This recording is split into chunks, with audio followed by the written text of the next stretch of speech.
మనం రోజు న్యూస్ లో చూస్తున్న ఎస్ఐఆర్ స్పెషల్ ఇంటెన్సివ్ రివిజన్ గురించి డీటెయిల్స్ మీకు తెలుసా?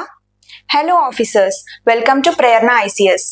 ఎస్ఐఆర్ అనేది ఎలక్షన్ కమిషన్ ఆఫ్ ఇండియా చేస్తున్న special drive to check and correct voter list ని అప్డేట్ చేసే ప్రాసెస్ అన్నమాట.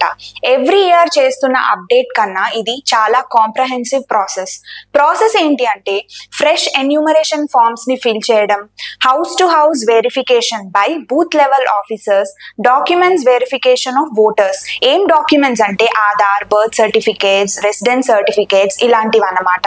ఎస్ఐఆర్ సిగ్నిఫికెన్స్ ఏంటంటే డూప్లికేట్ ఓటర్స్ ని రిమూవ్ చేసి ఎలక్షన్ ప్రాసెస్ ని ట్రాన్స్పరెంట్ అండ్ ఫెయిర్ గా చేస్తుంది.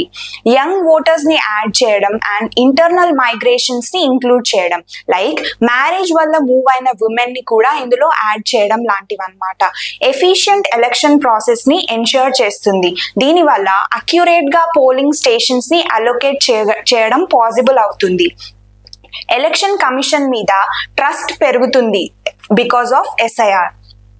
ఇన్ని పాజిటివ్ థింగ్స్ ఉన్నప్పుడు ఎందుకు ఎస్ఐఆర్ ని క్రిటిసైజ్ చేస్తున్నారు? అడిషనల్ డాక్యుమెంట్స్ ప్రూఫ్ కోసం అడగడం వల్ల చాలా మంది ఓటర్స్ లిస్ట్ నుండి రిమూవ్ చేయడం జరుగుతుంది. Example, birth certificate, citizenship verification కోసం సర్టిఫికేట్స్ అడగడం వల్ల చాలా మంది poor and marginalised people and migrants list నుండి ఎలిమినేట్ అవుతున్నారు.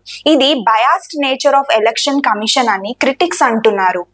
కరెక్ట్ గా ఏదైనా మేజర్ ఎలక్షన్ ముందే ఇలాంటి రివిజన్ ప్రాసెస్ చేయడం చాలా కన్ఫ్యూజన్ క్రియేట్ చేస్తుంది. మన కాన్స్టిట్యూషన్ లో ఎస్ఐఆర్ గురించి ఎక్స్ప్లిసిట్ గా ఎక్కడా మెన్షన్ చేయలేదు. సో లీగల్ బేసిస్ ని క్వశ్చన్ చేస్తున్నారు ఇప్పుడు. హౌస్ టు హౌస్ ఎన్యూమరేషన్ కి చాలా హ్యూమన్ రిసోర్సెస్ కావాలి. రీసెంట్ గా ఒక బ్లాక్ లెవెల్ ఆఫీసర్ సూసైడ్ చేసుకున్నారు బికాస్ స్ట్రెస్ ఎక్కువ అవుతుంది వర్క్ ప్లేస్ లో అని చెప్పి. ఇది చాలా కాంట్రవర్సీని స్పార్క్ చేసింది. రూరల్ అండ్ అన్ఎడ్యుకేటెడ్ ఓటర్స్ ఎవరైతే ఉన్నారో వాళ్ళు ఆన్లైన్ లో డాక్యుమెంట్స్ సబ్మిట్ చేయడం పాసిబుల్ అవ్వడం లేదు. సో ఇది ఇంకొక disadvantage of online enumeration process అని క్రిటిసైజ్ చేస్తున్నారు. ఇలాంటి క్రిస్ప్ ఎక్స్ప్లెనేషన్స్ కోసం follow Prerna ICS. Thank you.